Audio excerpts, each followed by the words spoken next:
Allah Teala Kur'an-ı Kerim'de buyurur Nisa suresinin 36. ayetinde وَعْبُدُ اللّٰهَ وَلَا تُشْرِكُوا بِهِ شَيْئًا Cem şeklinde ve emir şeklinde tek Allah'a ibadet edin ve ona hiçbir şey şerik koşmayın, şerik tutmayın.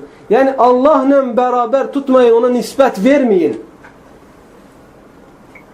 Çünkü layık değil. Resulullah sallallahu aleyhi ve sellem bir gün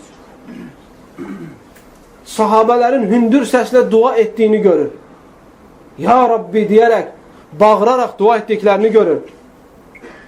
Peygamber sallallahu aleyhi ve sellem əsəbləşir ve yanına gelir der ki, sen eşitmeyen, kar olan ve uzakta olan birisini çağırmırsan. Seni eşiden ve sana en yakın olanı çağırırsan.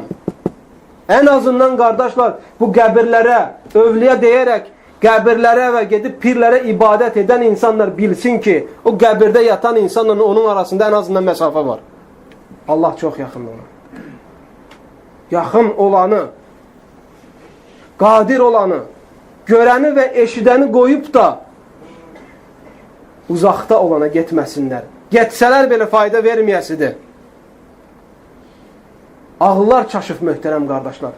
Fitrətlər pozulub insanlarda. İhlasla.com saytı tərəfindən təqdim olundu.